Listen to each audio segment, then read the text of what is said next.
laga doodayay shalayto waxaan ku soo aruurinay sidii badankiin aad u garateen in arrintaasi laga noqdo si ay u noqoto arrin aan keenin khilaaf innaga iyo dawladda dhexe. laba magaalo kaliya ayaa jiray ajandaha soo galay, magaalada muxuu ahaa Dirdhabe iyo magaalada Goday.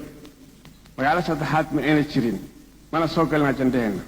marka maanta waxaa weeye possibility-ka yaala kaliya waxaa weeye Goday, sababtoo ah ma ayna soo galin magaalo kale oo la tartamaysay, ma ayna soo dhex galin.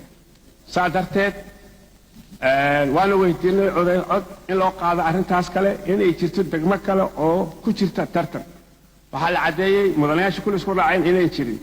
saa darteed Goday baa taalay, waxa aan mooshinka soo gelayna waa Goday sida qawaaniinta iyo sharciyada dhigayaan.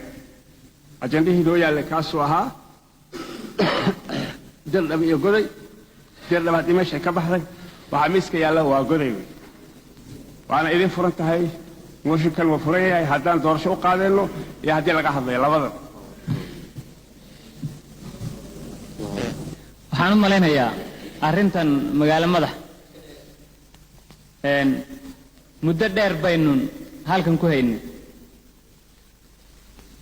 waxaynu go'aansannay in magaalo madax ku meel gaadha aynu ka dhiganno magaaladeena Dirdhabe waan inagu lahayn.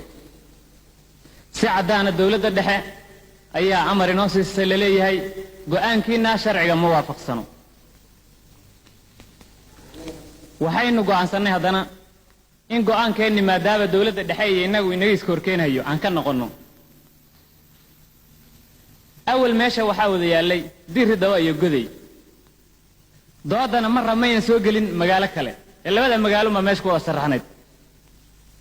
marka waxay la tahay haddaynu go'aankeenni ka noqonnay in Dirdhabe aynu hadda aynaan kumeel gaadh ahaan ku magacaabayno dawladdii innaga inaga iska horkeento, inaynaan sheeko kale iyo hadal kale waxaynin aan cod u qaadno Goday.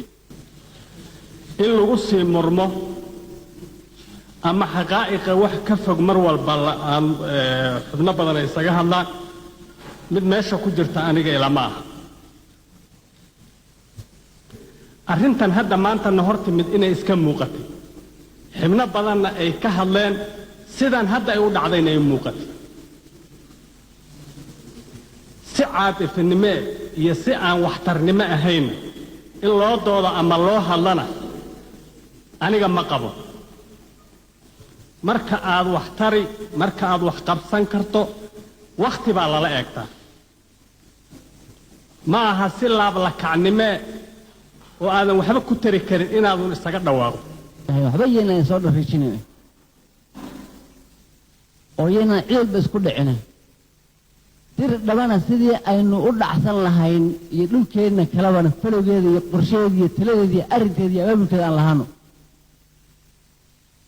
xaaja kale xaajaysan baa la yidhi, ooda dhacameedna se u kala sariyaan baa loo kala qaadaa baa la yidhi. waryeynaan isku caynay bayd goynayno bahashoona caloosha ka rarayna oo dadka inta cod loo qaado laga noqonayay go'aanadii hore aanu ka noqonnay ee maanta magacii aanu bixinno waa sax.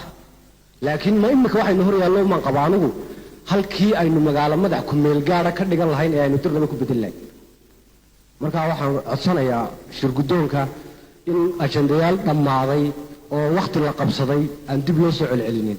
waad mahadsantihiin. caasimadda halka taalayna waxay laba arrimood, labada arrimoodna waxay ahayd Goday iyo Dirdhabe. Dirdhabe aanu u food karaynay, Goday way hartay. hadda haddii mooshinkii soo baxay Goday ayaa xaq u leh in la diido iyo in la yeelo. sidaa darteed haddii hadal laga qabana waa in laga doodaa oo hadal waan siinaynaa, haddii kale vote baan gelinaynaa. arrinta meel waxaa jirta qaanuun inaan raacno.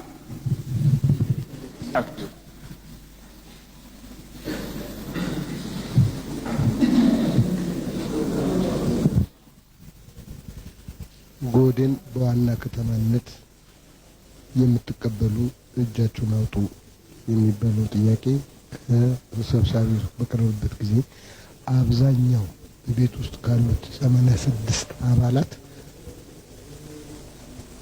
more than 3/4 የድጋፍ ደብዳቤ የድጋፍ ድምጽ ሰጥቷል። ጎዴ እንዲሆን የድጋፍ ድምጽ ሰጥቷል።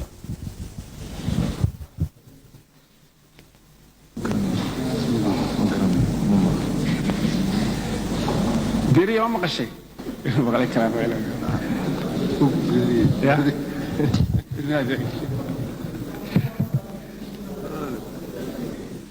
oo taalay markii hore oo ka hartay arrintii Dirdhabe oo markii hore Dirdhabe iyo Goday oo tartamayay waxaa la qaatay Goday ee waxaa la qaatay Dirdhabe marka hadda waxaa loo soo noqday markii arrintii si qaanuuna loo arkay in ay noqoto Goday mooshinka kaliya ee yaala sidaas ayaa waxaa loo qaatay caasimadda gobolka shanaad inay noqoto degmada Goday sidaa ayaa waxaa joogay baarlamaanka 86 mudane ayaa fadhiday golaha waxaa doorashadaas ay ogolaaday in Goday ay noqoto caasimadda kililka shanaad 79 waxaa diiday hal cod waxaa ka aamusay 6 cod sidaa ayaa waxay ku noqotay Goday laga bilaabo saacadan degmada rasmiga ah ee dowladda gobolka shanaad